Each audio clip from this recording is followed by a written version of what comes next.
One of the toughest challenges I've ever faced was when my small firm faced a massive economic obstacle 3 years ago.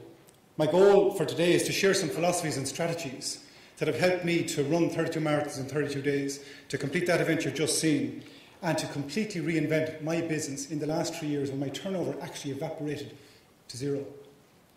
As you've seen from that news clip, I am not an elite athlete. I never professed to be an elite athlete. I'm just somebody that changed some physical aspects of my body and changed my mindset. And just to remind you of what I looked like 16 years ago, I was significantly overweight. I was 4.5 stone heavier than I am today. I was also, as Brian O'Connell said there, a heavy smoker, smoking 1 if not 2 packets of cigarettes every day.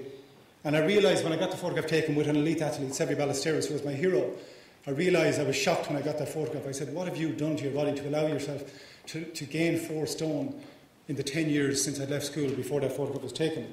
And I simply decided to change some things instantly there and then.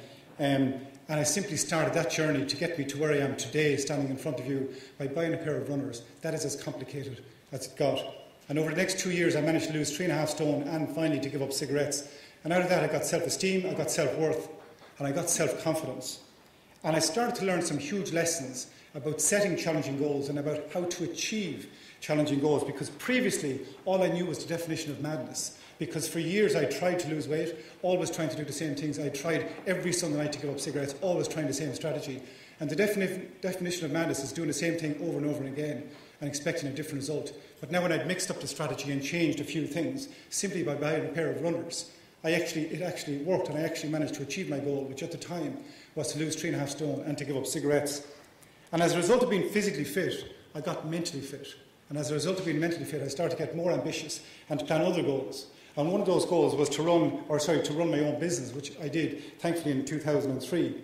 What I want to do over the next 14 or 15 minutes is to share 4 simple philosophies or strategies that I draw on to do those kind of events, to run my business, or to generally have my best life.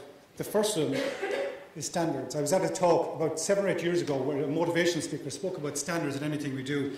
He said, anything we do in life, we do it to a standard, whether we think consciously or unconsciously we do. He said, we do things to poor standards and we do things to average standards all day long.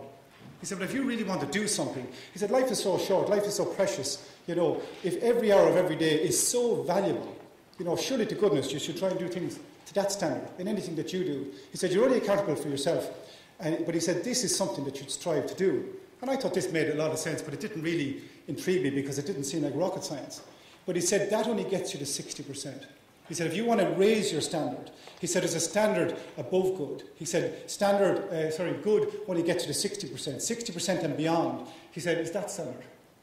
He said, if you're really going to go to the trouble of doing something, or if it really means that much to you, you should do things to that standard.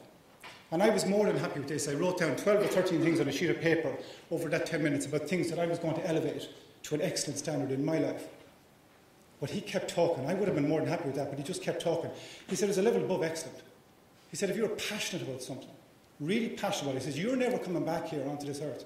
He said, if you're really passionate about something, if it's that important to you, you should do it to a level above excellent, because excellent only gets you to 99. He said, if you want to get to 100%, you must do the thing that you are passionate about, or the thing that is most important to you, to the best of your ability. He said, that level is outstanding.